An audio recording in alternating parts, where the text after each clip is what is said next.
Frock 14,007 पहल। दुर्भाग्यवश ईर्ष्या करना व्यर्थ है क्योंकि इस दृष्टिकोण में अनिश्चितता बहुत अधिक है। सच कहें तो निंग जी को खुद भी इस बात का अंदाजा नहीं था कि अंत में क्या होगा।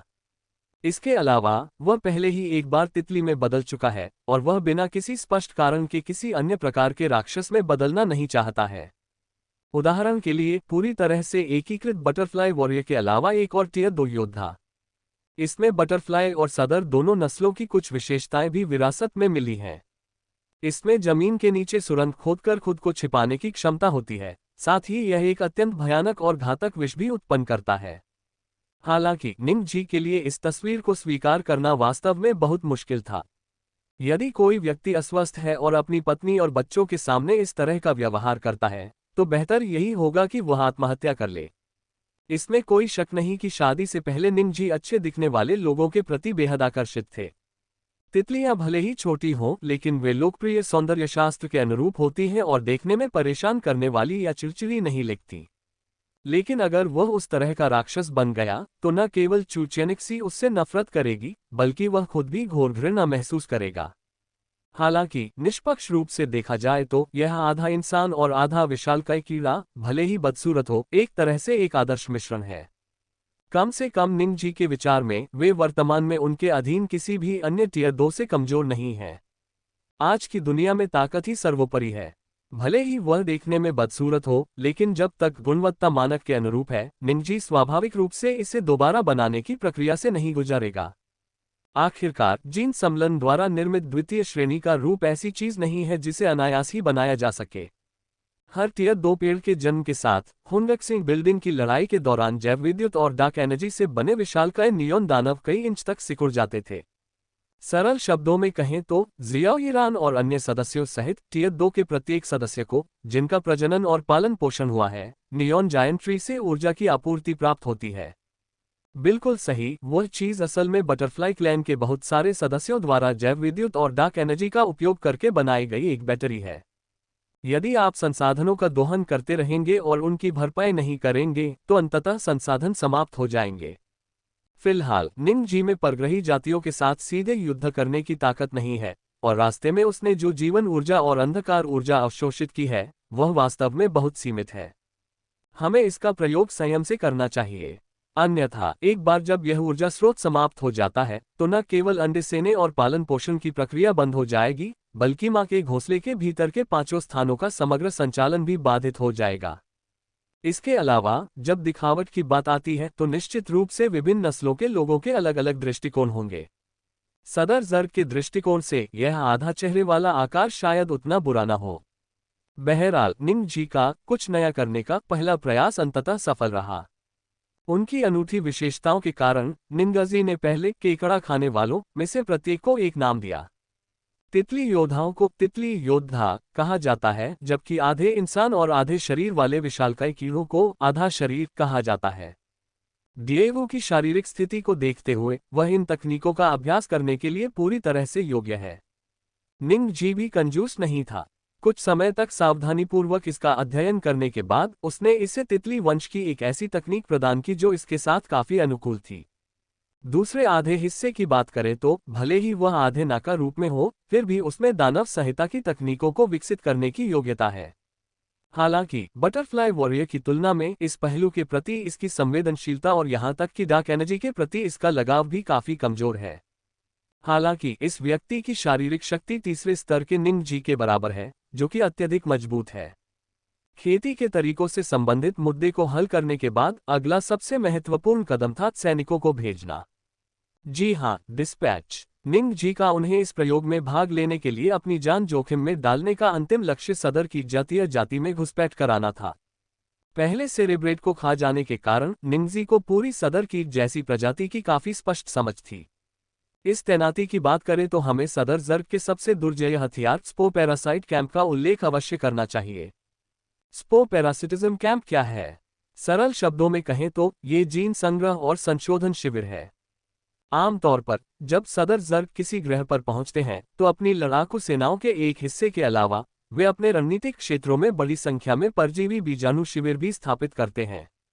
एक बार पहुंचने के बाद ये परजीवी बीजाणु कील की तरह जमीन में गहराई तक धंस जाते हैं। इसके बाद वे ग्रह पर मौजूद प्राकृतिक जीवन को आकर्षित करने के लिए विभिन्न जैवविद्युत संकेतों का अनुकरण करेंगे। इसके बाद छोटे जीवों पर जीन स्कैनिंग की गई ताकि उनमें मौजूद आवश्यक जीनों को निकाला और उनका विश्लेषण किया जा सके। बड़े जीवों के लिए उन्हें सीधे आनुवंशिक रूप से संशोधित किया जाता है ताकि उन्हें एक नए प्रकार के सदार कीट में आत्मसात किया जा सके।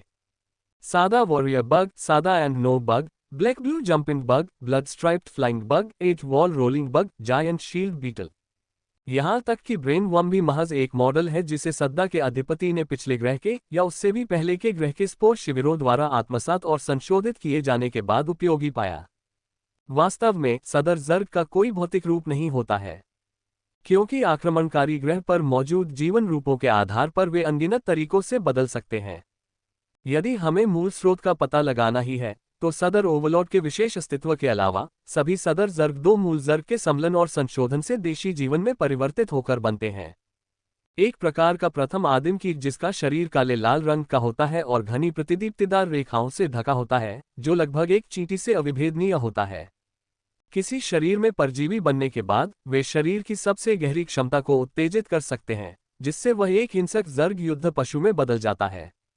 एक यू आकार का आदिम कीट जो लगभग जुगनू जैसा दिखता है, जिसके शरीर पर नीले सुनहरे रंग के प्रकाश पैटर्न होते हैं। वे आमतौर पर मस्तिष्क में परजीवी के रूप में रहते हैं, जैविक मानसिक ऊर्जा तरंगों को बढ़ावा देते हैं और उन्हें शक्तिशाली कीट जैसे जीवों में बदल देते हैं। प्रारंभिक परजीवी बीजाणु शिविर में केवल ये दो प्रकार के मूल परजीवी ही मौजूद थे। मूल कीट होने के नाते इसमें मुख्य रूप से सादा जीन होता है और इसकी युद्ध शक्ति वास्तव में मजबूत नहीं होती है।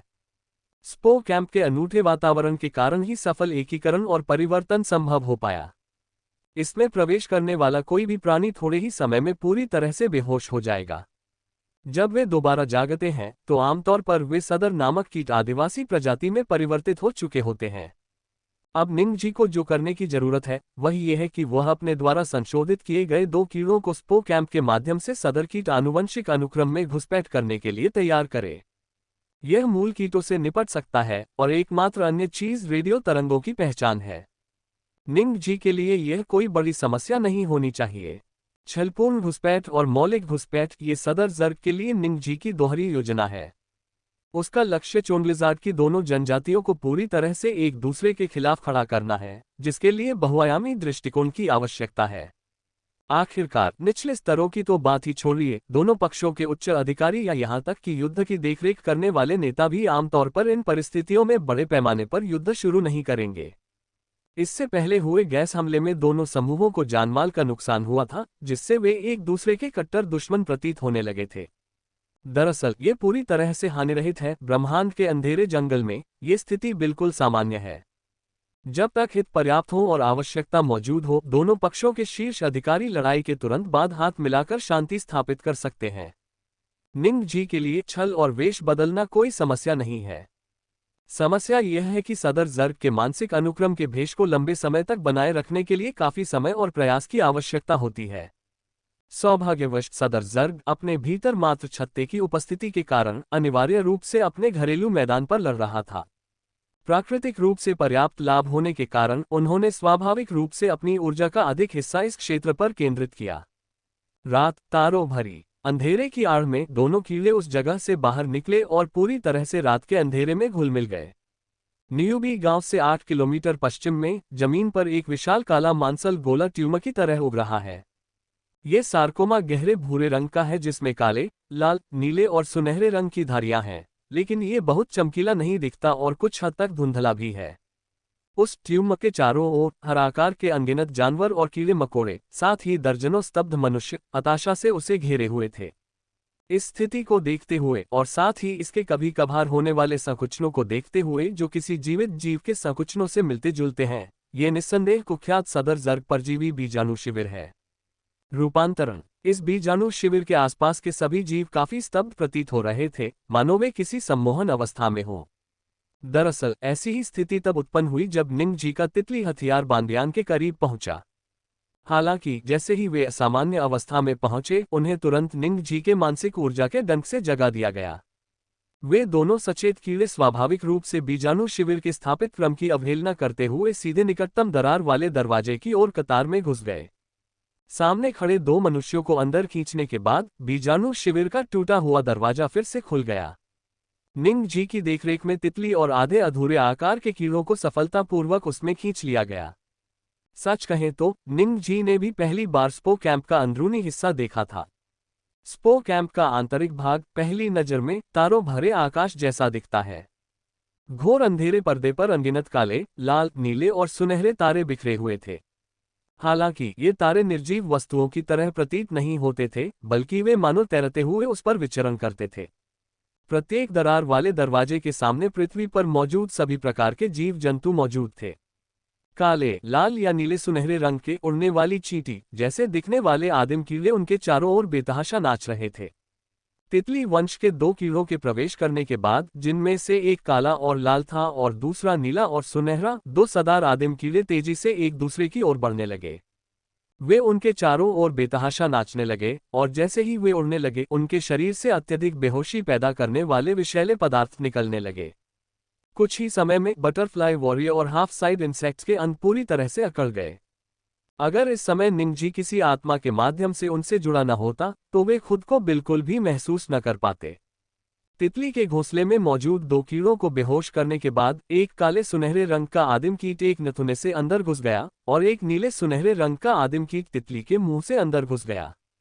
तितली के घोंसले में मौजूद दो कीड़ों के मुख और नाक के माध्यम से ऊर्जा सीधे उनके मस्तिष्क में प्रवेश करती है। फिर वे अपनी सारी जीवन शक्ति को मुक्त कर देते हैं, जो पूरी तरह से जैव विद्युत की धारा में परिवर्तित हो जाती है और दोनों कीड़ों के केंद्रीय तंत्रिका तंत्र में प्रवाहित होती है। ये प्रवाह समुद्र में बहने वाली नदी के समान है। दोनों के जलने के बाद वे दो आनुवंशिक वायरस के समान हो जाते हैं। विशेष सदार जीन वाले विषाक्त पदार्थों को ले जाकर उन्होंने तितली के घोंसले में मौजूद दो कीड़ों की केंद्रीय जैव विद्युत प्रणाली को तुरंत बाधित कर दिया और उनकी चेतना को आपस में मिलाने और संशोधित करने का प्रयास किया। अगर निंगजी की दूरदर्शिता और जैव विद्युत ढाल के निर्माण के कारण ऐसा न होता तो शायद उस क्षण तितली के घोंसले में मौजूद दोनों कीड़े पूरी तरह से अलग इच्छा शक्ति में परिवर्तित हो गए होते। सदार प्रजाति के दो आदिम कीटों से निकलने वाली जैव विद्युत तरंगे तितली के घोंसले में मौजूद दो कीटों के केंद्रीय तंत्रिका तंत्र तक पहुंचने में विफल रहीं। इन दोनों कीड़ों ने स्वाभाविक रूप से अपनी आत्म जागरूकता को बनाए रखा, लेकिन सदार कीट प्रजाति के लिए अद्वितीय आनुवंशिक संकेतों को जारी करने में विफल रहे। इसका मतलब यह है कि सदर स्पो कैंप में बटरफ्लाई नेस्ट में दो कीड़ों को मिलाने और संशोधित करने का पहला प्रयास विफल रहा है। हालांकि सदर जर्ग परजीवी बीजाणु शिविर में विफलता का कोई मामला सामने नहीं आया है। जो भी प्राणी अंदर प्रवेश करता है उसके लिए केवल दो ही परिणाम होते हैं, या तो वह सफलतापूर्वक रूपांतरित हो जाता है या शिविर के लिए खाद बन जाता है। इससे पहले कि निंगजी कोई प्रतिक्रिया कर पाती, दो और आदिम कीड़ों ने दूसरा सम्लन शुरू कर दिया और तितली के घोंसले में मौजूद दो कीड़ों के केंद्रीय तंत्रिका तंत्र में तेजी से प्रवेश कर गए। जलने की प्रक्रिया जारी रही और सम्लन भी जारी रहा। हालांकि निंगजी की उपस्थिति के कारण सम्लन का प्रयास स्वाभाविक रूप से असफल ही रहा। इन दो हारों के बावजूद सदर कीट जैसे जीवों ने अपने सामने मौजूद दोनों प्राणियों को जाने से नहीं रोका। इसके बजाय इसमें और भी अधिक उछाल देखने को मिला। पलक झपकते ही एक दर्जन से अधिक आदिम कीड़े तितली के घोंसले में मौजूद दो कीड़ों के केंद्रीय तंत्रिका तंत्र में घुस गए और उनके केंद्रीय तंत्रिका तंत्र में जलते हुए एक विशाल जैव विद्युत धारा में परिवर्तित हो गए। सच कहें तो सिस्टम को दूर से नियंत्रित कर रहे निंगजी भी इस समय कुछ हद तक असमंजस में थे। इससे बचने का कोई तरीका नहीं है। ये जैव विद्युत उन एक दो जैव विद्युत की तुलना में कहीं भी उतनी शक्तिशाली नहीं है जो पहले जली थी। ये लगभग तुरंत ही केंद्रीय तंत्रिका तंत्र के सभी हिस्सों में फैल गया, शरीर पर नियंत्रण कर लिया और साथ ही दोनों कीड़ों की मूल चेतना को भी नष्ट कर दिया। सौभाग्य से निंगजी भी कमजोर नहीं था और जैसे ही वे आपस में मिल गए उसने तुरंत अपनी मानसिक क्षमता बढ़ा दी। तितली के घोंसले में मौजूद दोनों कीड़ों की जैव विद्युत तरंगों को उनकी अधिकतम सीमा तक उत्तेजित किया गया था। इसके बाद निंगजी एक अत्यंत कुशल वेल्डर में परिवर्तित हो गया और मात्र घोंसले के केंद्रीय स्थान पर निर्भर रहते हुए दो जैव विद्युत को जबरदस्ती एक साथ सिलने लगा। सिलाई और विलय की यह प्रक्रिया अंततः तितली के घोंसले में मौजूद दो कीड़ों की मूल चेतना द्वारा ही संचालित होती है। असंख्य आदिम कीड़े तितली के घोंसले में मौजूद दो कीड़ों के लिए पूरी तरह से आध्यात्मिक पोषण में परिवर्तित हो गए, जिससे उनमें सामान्य से अधिक मानसिक ऊर्जा में उतार चढ़ाव आने लगे। आपस में मिलने के बाद दोनों कीड़ों से स्वाभाविक रूप से सदर कीट जाति की आभा निकलने लगी। इस बात की पुष्टि होने के बाद कि वे दोनों सदर नामक कीट आदिवासी जाति में समाहित हो गए थे, शिविर के ऊपर से अचानक बिजली की एक तेज चमक निकली और उन दोनों कीट आदिवासियों के एंटीना पर जा लगी। फिर निंगजी ने उन दो कीड़ों के माध्यम से एक विशाल सादा जैविक नेटवर्क को महसूस किया। हालांकि जैसे ही उसका संपर्क हुआ, निंगजी तुरंत पूरी तरह से अदृश्य हो गया और तितली के घोंसले में मौजूद दो कीड़ों से एक परछाई की तरह चिपक गया। इन दोनों कीटों की जैवविद्युत संवेदन क्षमता के माध्यम से निंगजी ने संपूर्ण सदा बायोन नेटवर्क को देखा। ताइहुआ शहर में कीटों के झुंड का पूरा नेटवर्क एक पिरामिड की तरह है। केंद्रीय नियंत्रण टावर उच्च ऊंचाई पर स्थित प्रमुख उपग्रह के शीर्ष पर झुंड की इच्छा का एक प्रक्षेपण है। सबसे ऊपरी स्तर पर युद्धपोत पर मौजूद दो रानी कृमि हैं, जबकि उससे ऊपर के स्तर पर 5 मस्तिष्क कृमि हैं जो जमीन पर उतर आए हैं। उसके नीचे अत्याचारी स्तर के जर्ग हैं, फिर कमांडर, फिर मध्य स्तर के अधिकारी और फिर योद्धा जर्ग जो निचले दर्जे के अधिकारी होते हैं। सबसे निचली परत में सामान्य काले और नीले रंग के कूदने वाले कीड़े, रक्तधारीदार उड़ने वाले कीड़े, अजगर जैसे कीड़े, लुढ़कने वाले चाकू जैसे कीड़े आदि शामिल हैं। यह एक अत्यंत पूर्ण और व्यापक विशाल जातीय समूह है। उनकी संख्या इतनी अधिक है कि उन्हें गिनना असंभव है, क्योंकि जब निंगजी मात्र घोंसले के माध्यम से दूसरे पक्ष की संख्या की गणना कर रही थी, तो संख्या का प्रतिनिधित्व करने वाली संख्या तेजी से बढ़ रही थी और रुकने का कोई संकेत नहीं दिखा रही थी। सच कहूं तो निंगजी ने भी ऐसे दृश्य की कभी उम्मीद नहीं की थी। उन्हें ये तो पता था कि सदार कीटों जैसे कीड़ों की संख्या जो कार्बनिक पदार्थों का सेवन करके प्रजनन करते हैं, बहुत अधिक होनी चाहिए। लेकिन उन्हें कभी उम्मीद नहीं थी कि दूसरी तरफ के लोगों की संख्या न केवल बढ़ा चढ़ाकर बताई गई थी, बल्कि पूरी तरह से अकल्पनीय थी। ये बात समझ में आती है। तितली के घोंसले और दोनों कीटों के वर्तमान स्तर और पहचान के कारण इस जैविक नेटवर्क में कुछ दुर्गम क्षेत्र हो सकते हैं। फिर भी यह वास्तव में हर एक सदर जर्ग को आपस में जोड़ता है। दूसरे शब्दों में, अन्य आकाशगंगाओं को अलग रखते हुए चक्र आकाशगंगा के भीतर लगभग सभी सदर कीटों को निंगजी की पिछली गणना सीमा के भीतर अद्वितीय जैविक पहचानकर्ताओं के साथ फिर से पहचाना जा सकता है। इस लिहाज से यह समझना आसान है कि इसकी मात्रा इतनी अधिक है कि इसे मापा नहीं जा सकता। आखिरकार पृथ्वी पर मौजूद सदर कीट पतंगों की संख्या आमतौर पर इतनी अधिक और अनगिनत होती है कि वे दूर दूर तक फैले हुए प्रतीत होते हैं। सदर ज़ेर्ग जैविक नेटवर्क से जुड़ने के बाद डिएवो और बानबियान को तुरंत निर्देश प्राप्त हुए। निर्देश ये था कि उन्हें एक निश्चित स्थान पर भेजा जाए ताकि वे धर्म परिवर्तन के योग्य शिकार और साथ ही संभावित खंडहरों की तलाश कर सकें। ये भी संभव है कि पिछले सम्मेलन के दौरान दोनों कीड़े कई मूल कीड़ों के साथ जुड़ गए हों, या यह उनकी शक्तिशाली डार्क एनर्जी और साइकिक एनर्जी के उतार चढ़ाव के कारण हो सकता है। दोनों कीड़ों में बदलाव करने के बाद उन्हें सीधे नेतृत्व स्तर का अधिकार दे दिया गया। इस नेतृत्व स्तरीय अधिकार को कम मत आंकिए, क्योंकि परिवर्तन के प्रारंभिक चरण में ये पहले से ही सर्वोच्च अधिकार है। प्रत्येक एक बड़ी टुकड़ी यानी पूरे 500 सदर जर्ग को नियंत्रित कर सकता है। बिल्कुल सही, वर्चस्व। सदर जर्ग में एक अत्यंत सख्त पदानुक्रम है, जहां पद सीधे तौर पर किसी व्यक्ति के मूल्य को निर्धारित करता है। निम्न श्रेणी के जर्ग कभी भी उच्च श्रेणी के जर्ग की अवज्ञा नहीं करेंगे, भले ही यह मृत्युदंड हो, वे बिना किसी झिझक के आज्ञा का पालन करेंगे। इसमें बिल्कुल भी झिझक या संघर्ष नहीं होगा। ये सख्त पदानुक्रमित प्रणाली ही है जो सदर जर्ग को अधिकतम निष्पादन क्षमता प्रदान करती है। उन दोनों कीड़ों के अप्रत्याशित अधिकार ने निंगजी को उनकी सेना में घुसपैठ करने के अपने मिशन में उम्मीदों से कहीं अधिक सफलता हासिल करने में भी सक्षम बनाया। निंगजी ने अंततः सदर जर्ग में 2 ऐसे छोटे छोटे छेद कर दिए जो देखने में तो महत्वहीन लग रहे थे, लेकिन महत्वपूर्ण क्षणों में निर्णायक भूमिका निभा सकते थे। अपनी जबरदस्त टेलीकाइनेटिक नियंत्रण शक्ति के साथ महत्वपूर्ण क्षणों में अपनी इच्छा के विरुद्ध कीड़ों के एक बड़े झुंड को नियंत्रित करने और कीड़ों और छिपकलियों के बीच संघर्ष को बढ़ाने की क्षमता अब महज एक सपना नहीं रह गई है। इस प्रकार कीड़ों और छिपकलियों के बीच युद्ध शुरू करने की पहली शर्त पूरी हो गई है। अब बारी है छिपकली जैसे इंसानों की। हालांकि रात काफी हो चुकी थी और इस मामले में जल्दबाजी नहीं की जा सकती थी। तितली के घोंसले से 2 तितलियों को उनके नए पदों पर विदा करने के बाद निंगजी सीधे न्यूबी गांव में स्थित अस्थायी बेस कैंप बोना। लगभग 10,000 वर्षों के नाटकीय परिवर्तनों के दौरान पृथ्वी पर मानवता केवल इसलिए जीवित रह पाई है क्योंकि उसके पास 2 शक्तिशाली उपकरण हैं। पहली बात तो यह असीम ज्ञान से परिपूर्ण है, दूसरी बात यह अदम्य भावना का प्रतीक है। विशेषकर आपदाओं के बीच मानवता कल्पना से कहीं अधिक लचीली होती है और निंगजी का प्रतिरोध किसी भी तरह से एक अलग मामला नहीं है। 10 दिनों से अधिक समय तक चले विनाशकारी हमलों के बाद लोग खंडहरों में दरारें और छेद ढूंढने लगे ताकि जीवित रहने का जरा सा भी मौका मिल सके। इनमें वे लोग शामिल हैं जो वायरल उत्परिवर्तन में लिप्त होते हैं, वे लोग जो प्रतिरक्षित होते हैं, वे लोग जो आत्म जागरूकता प्राप्त कर चुके हैं और विकसित प्राणी हैं, और वे लोग जो अवशेषों को विरासत में पाने के लिए भाग्यशाली हैं। वे इकट्ठा होने लगे, छुपने लगे और अपनी ताकत जुटाने लगे। वे इस अपरिचित दुनिया में जल्दी से ढल गए और फिर से उठने और दरारों में बदला लेने के अवसरों की तलाश करने लगे। उन्होंने सुनियोजित और संगठित प्रतिरोध शुरू किया। आपदा आने के 15 दिन बाद हुआशिया फेडरेशन के 29 प्रमुख शहरों में बारिश के बाद मशरूम की तरह विभिन्न प्रकार के आधिकारिक और अनौपचारिक उत्तरजीवी संगठन चुपचाप उभर आए। रॉक सोल साम्राज्य के खंडहर, वायरल उत्परिवर्तन, स्वायत्त विकास और काली ऊर्जा, इन कारकों के परिणामस्वरूप उनमें से कई शक्तिशाली व्यक्ति सामने आए हैं। कुछ असाधारण प्रतिभावान व्यक्ति निंगजी और चुचेनिक्सी से कम शक्तिशाली नहीं हैं। उत्तर का अंतहीन जंगल, लालची भेड़ियों का शहर, सौंग परिवार गिरोह का अस्थायी अड्डा। आत्म जागरूकता प्राप्त कर चुके तीसरे दिव्य वंशज सोन ज़ेक्सुआन ने अपने सामने मौजूद जुवानवु परमाणु बल टीम के तीनों सदस्यों को गंभीरता से देखा।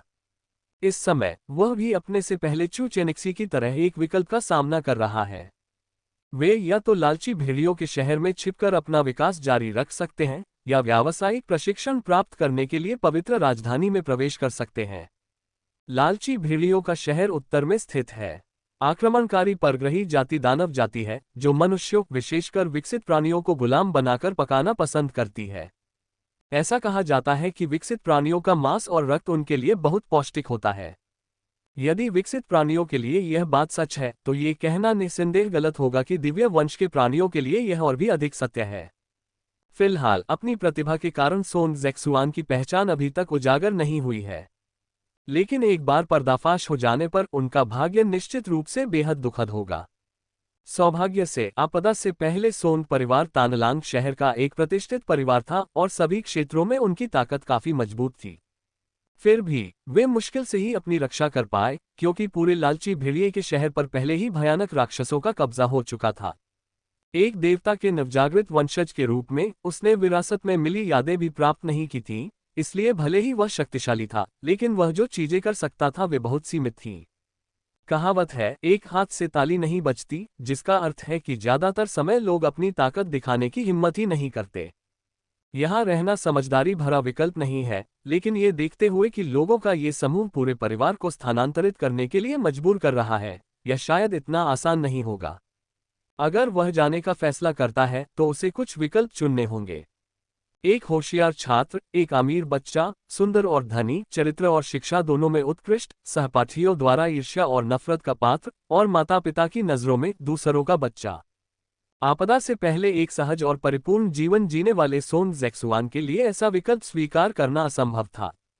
एक पूर्णतावादी होने के नाते भले ही तर्क उसे बताता है कि अकेले पवित्र नगरी जाना ही सबसे अच्छा विकल्प है, उन्होंने सुख दुख में अपने परिवार के साथ खड़े रहने का फैसला किया था।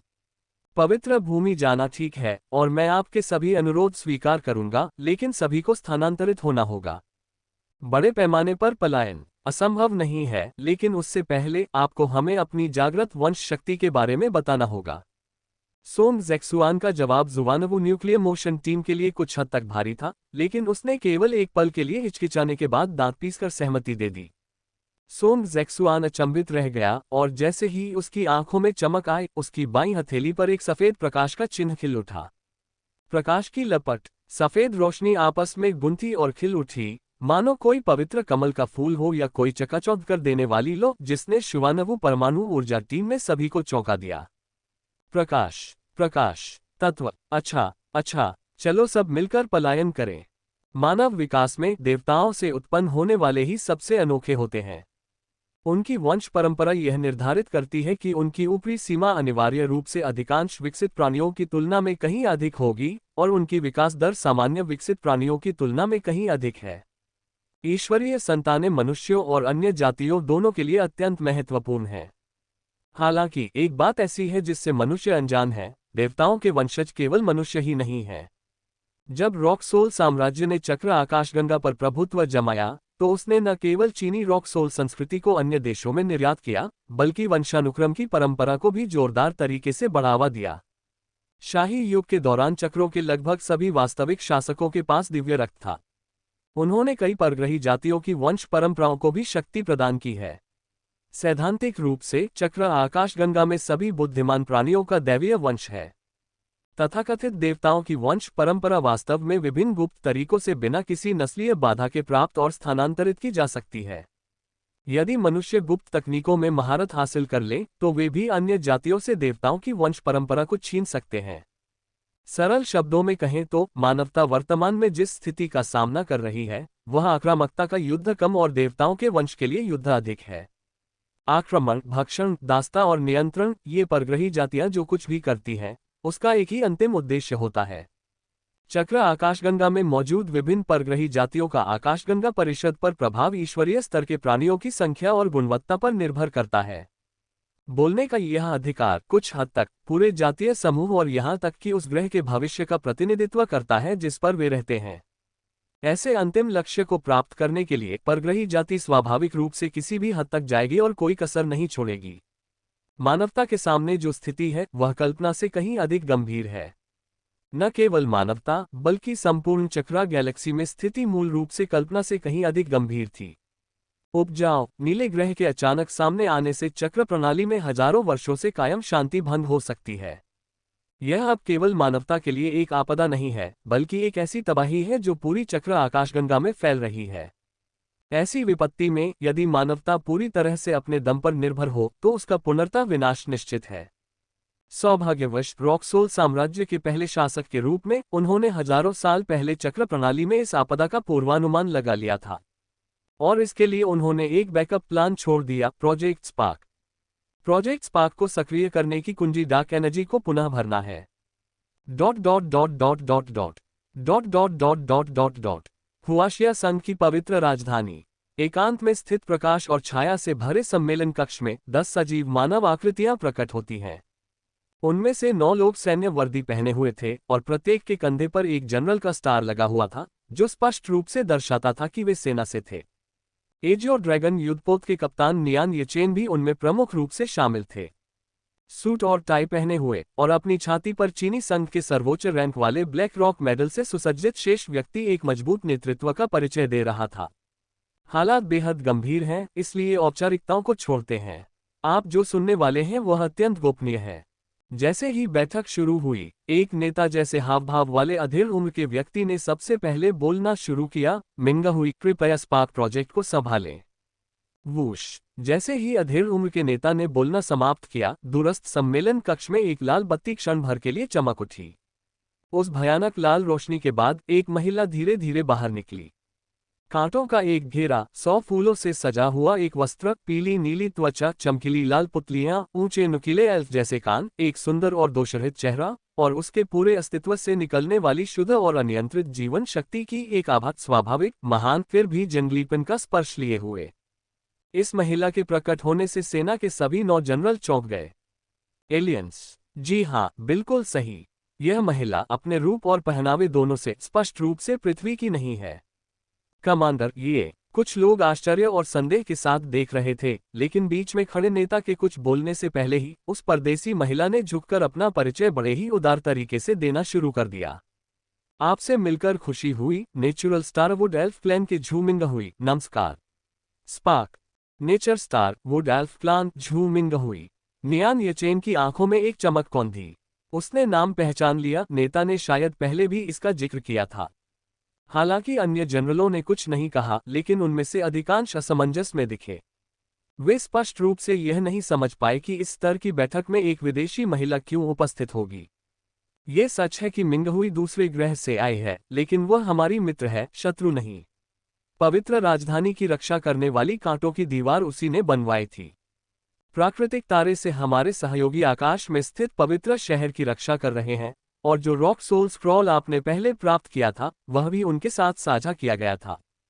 फिर बीच में खड़े नेता ने बोलना शुरू किया।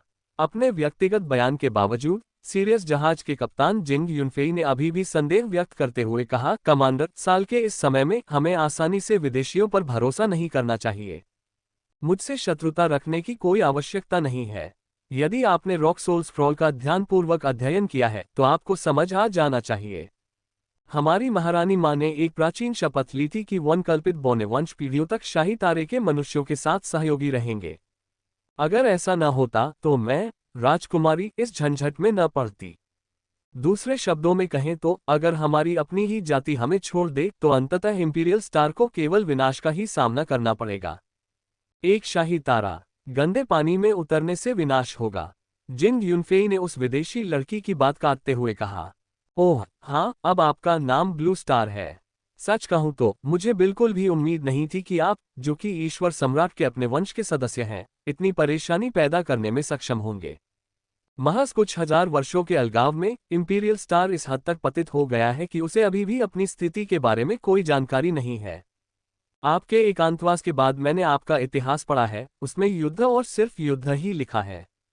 इस दौरान चक्रदेव सम्राट द्वारा स्वयं स्थापित आकाश आवरण सरणी न केवल नष्ट हो गई, बल्कि इसने अंधेरी ऊर्जा को प्रवेश करने से भी रोक दिया।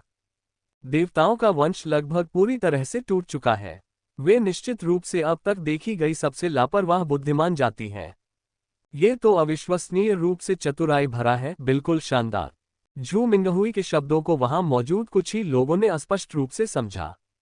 जनरलों के माथे पर शिकन बढ़ती गई, खासकर आखिरी वाक्य पर, जिसमें स्पष्ट रूप से निराशा और हताशा का भाव झलक रहा था। लेकिन किसी कारणवश किसी ने भी इस महिला की कही बात का खंडन करने की हिम्मत नहीं की, जबकि यह स्पष्ट रूप से बेहद आपत्तिजनक थी। नियान येचेन ने खुद को ये पूछने से नहीं रोका, क्या आप वाकई मदद करने के लिए यहाँ आए हैं? बिल्कुल, लेकिन मौजूदा हालात को देखते हुए मुझे समझ नहीं आ रहा कि शुरुआत कहाँ से करूं, मिंगहुई ने बेबसी से हाथ हिलाते हुए कहा। आपके पूर्वजों के कुछ लापरवाह कार्यों के कारण पृथ्वी के बाहर की किसी भी चीज के बारे में आपका ज्ञान लगभग पूरी तरह से शून्य है। इन परिस्थितियों में यदि स्काई कवरिंग एरे का अस्तित्व बना रह सकता है तो हम वास्तव में यह समझे बिना कि क्या हो रहा है किसी तरह काम चलाते रह सकते हैं। लेकिन अब ये सुरक्षा कवच पूरी तरह से विफल हो गया है और चक्रों के लालची तारे आपको विभाजित करने के लिए उत्सुक हैं। वायुमंडल के बाहर हजारों प्रमुख यान पहले ही नीले ग्रह को घेर चुके हैं और एक क्रूर युद्ध शुरू हो गया है। लेकिन मनोवैज्ञानिक रूप से आप अभी भी नवजात शिशुओं की तरह हैं, जिनमें प्रतिरोध करने की कोई क्षमता या ब्रह्मांडीय युद्ध की कोई अवधारणा नहीं है। हमारे थॉर्न नंबर 1 जहाज से प्राप्त संकेत के अनुसार चक्र प्रणाली में कम से कम 4 विदेशी जातियों ने ब्लू स्टार में घुसपैठ कर ली है। 2 मुट्ठियां 4 हाथों से नहीं लड़ सकती। वन कल्पित बौने केवल इतना ही कर सकते हैं कि अपनी सारी शक्ति को पवित्र नगर को अन्य परग्रही जातियों से बचाने में लगा दें। आगे क्या होगा, इसके लिए मेरा सुझाव है कि आप तुरंत पवित्र शहर की तीर्थयात्रा शुरू करें, जबकि दूसरी तरफ विस्तार हो रहा है। तथाकथित महान प्रवासन योजना से अब और चिपके मत रहो, क्योंकि इससे जानमाल का नुकसान ही होगा। अगर आपके कोई सवाल हैं तो आप अभी पूछ सकते हैं। जैसे जैसे आप लोग जुड़ते जाएंगे मुझ पर दबाव बढ़ता ही जाएगा। उसके बाद मैं उतना स्वतंत्र नहीं रह गया। अगर आपकी कही हर बात सच है तो मेरा सिर्फ एक ही सवाल है, क्या आपने जिन चीजों का वर्णन किया है वे वास्तव में पृथ्वी पर मौजूद हैं? दिव्य संतान का मार्गदर्शन करने के लिए भेजी गई टीम के सभी सदस्यों से संपर्क टूट गया है और नियान येचेन ने वह प्रश्न पूछा जिसके बारे में सभी सबसे ज्यादा चिंतित थे। पृथ्वी पर 1000 से अधिक प्राचीन खंडहर और 100 से कम दिव्य वंश नहीं है। क्या अब आप समझ गए हैं? इस बात का जिक्र होते ही मिंगहुई की आंखें भी चमक उठीं और उसका चेहरा उत्साह से भर गया। प्राचीन खंडहर, दिव्य वंश, ये सब चीजें वास्तव में ब्लू स्टार पर मौजूद हैं। जिंग यूनफेई ने सवाल किया, लेकिन झू मिंगहुई मुस्कुराया और बोला, चक्र आकाशगंगा में 90% जीवन की उत्पत्ति शाही तारे से हुई है, क्या आपको ऐसा नहीं लगता? इसलिए यह आश्चर्य की बात नहीं है कि पृथ्वी अन्य परग्रही ग्रहों का निशाना बन गई है, लेकिन इसका आपके ग्रह से कोई लेना देना नहीं होना चाहिए। वन कल्पित बौने बिना किसी कारण के हमारी मदद क्यों करेंगे?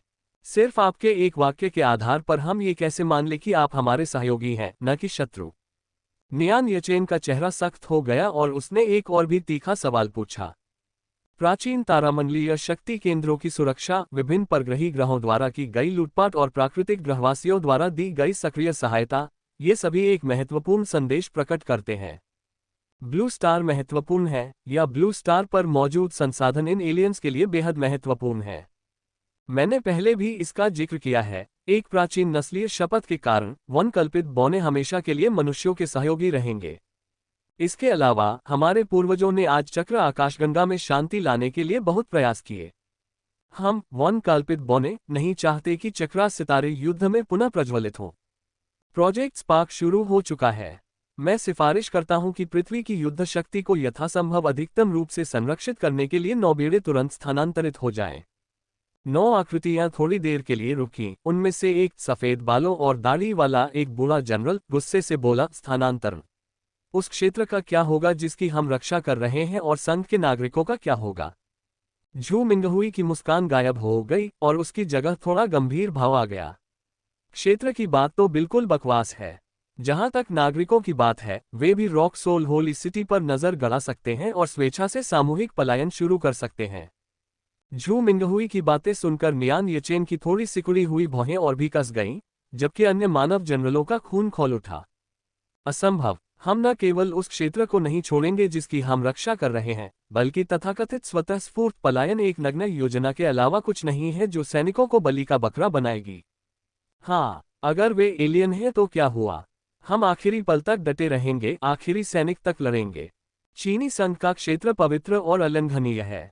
हम इसे कभी नहीं छोड़ेंगे, कभी नहीं। सर, इस परदेसी महिला पर विश्वास मत कीजिए। वह पक्की झूठी है।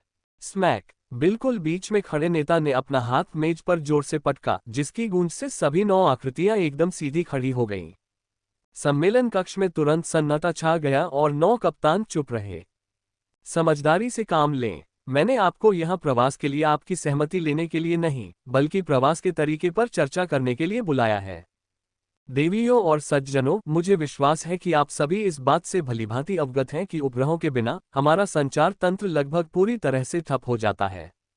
अगर हम अभी इकट्ठा नहीं हुए, तो शायद हमें फिर कभी इकट्ठा होने का मौका न मिले। अगले 3 महीनों में यह निश्चित रूप से पूरी तरह से खत्म हो जाएगा। ये सुनकर नियान येचेन समेत 9 जनरलों के चेहरे तुरंत काले पड़ गए। नियान येचेन ने अपनी मुठ्ठियां भींच ली। वह बेहद आहत महसूस कर रहा था। वह जानता था कि कमांडर सही कह रहा है, लेकिन फिर भी वह इसे स्वीकार करने को तैयार नहीं था। ब्लू स्टार की रक्षा की मुख्य शक्ति होने के नाते ये समझना स्वाभाविक है कि उन्हें इस बात से निराशा हुई होगी कि दुश्मन के साथ सीधे युद्ध में शामिल होने से पहले ही उन्हें इस तरह की अपमानजनक पलायन योजना को अंजाम देना पड़ा। नियान येचेन ही नहीं, बल्कि वहां मौजूद अन्य सभी कप्तानों को भी इस वजह से शर्मिंदगी महसूस हुई। 9 सैन्य नेताओं को अंततः चुप देखकर झू मिंगहुई ने चुप्पी तोड़ी। जब तक हरी पहाड़ियां रहेंगी, जलाने के लिए लकड़ी हमेशा रहेगी।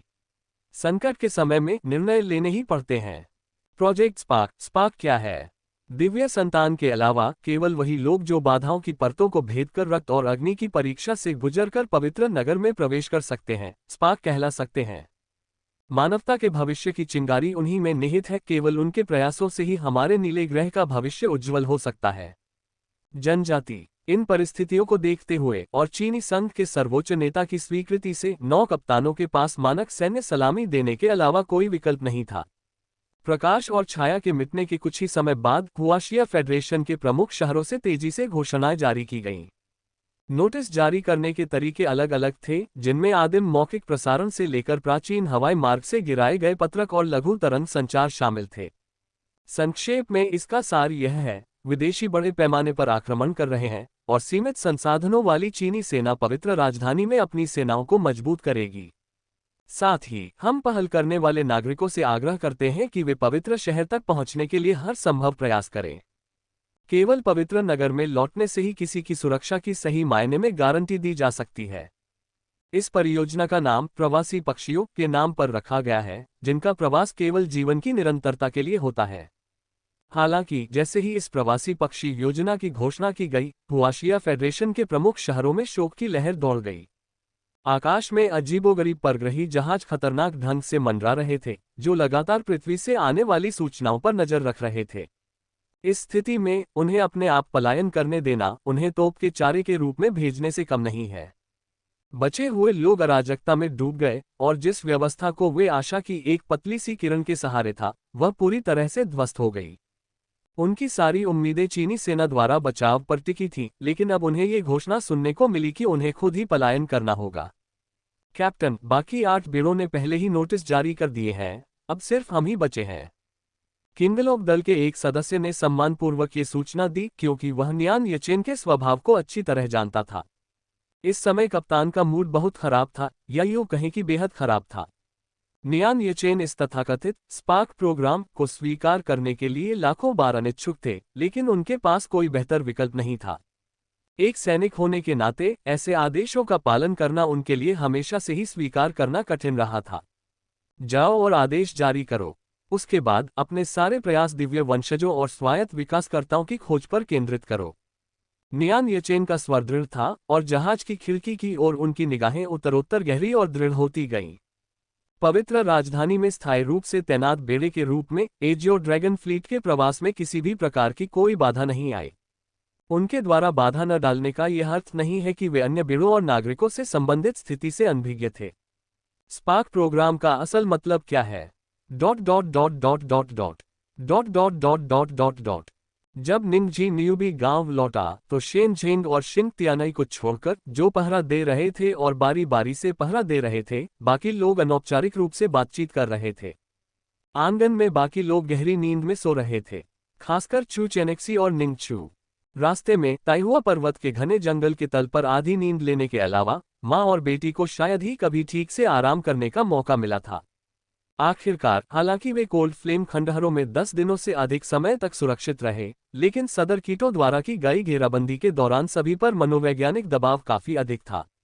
अपनी और अपने साथियों की युद्ध क्षमता को यथाशीघ्र बढ़ाने के लिए उन्होंने बिल्कुल भी उचित आराम नहीं किया है। अब जब उन्हें आखिरकार आराम करने का मौका मिल गया था और निंगजी की पहचान पता चल गई थी, तो माँ और बेटी आखिरकार चैन से सो गईं। अपनी पत्नी के खूबसूरत सोते हुए चेहरे और अपनी नन्ही बेटी की प्यारी और मनमोहक सूरत को देखकर निंगजी का दिल आखिरकार शांत हो गया। आगे कितनी भी मुश्किलें क्यों न हो, उन दोनों चेहरों के बारे में सोचते ही निंगजी को ताकत मिल जाती है। वह निश्चित रूप से इन अज्ञात आक्रमणकारियों को भगा देगा और अपनी पत्नी और बेटियों को एक शांतिपूर्ण दुनिया में लौटने देगा। पापा एक छोटी सी शक्तिशाली तितली है।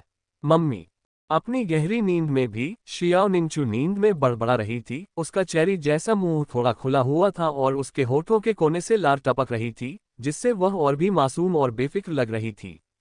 निंगजी धीरे धीरे उड़कर आए, अपने तितली जैसे पंखों से शियाओ निंगचू के चेहरे से टपकती लार को धीरे से पोंछा और फिर शियाओ निंगचू के तकिए के पास लेटकर गहरी नींद में सो गई। महामहिम, एक ऊर्जा स्रोत निकट आ रहा है। महाराज, अंधकार में ऊर्जा वाले जीवों के आने का पता चला है। निंगजी को नहीं पता था कि वह कितनी देर सोया था, लेकिन ये नियो की चेतावनी से वह अचानक जाग गया और सहज रूप से युद्ध के लिए तैयार हो गया। अंधेरी ऊर्जा के सहज प्रवाह ने उसके बगल में सो रही चू चेनिक्सी के साथ साथ झाओ जियाजिया, जियांग शिन्यू और आसपास सो रहे अन्य लोगों को भी जगा दिया। वे तुरंत निंगजी के पास पहुंचे और सभी लोग सतर्क और अत्यधिक सतर्क हो गए। निंगजी की तंतुओं में हल्की सी हलचल हुई, जिससे उसकी आध्यात्मिक शक्ति का एक होलोग्राफिक प्रक्षेपण प्रसारित हुआ।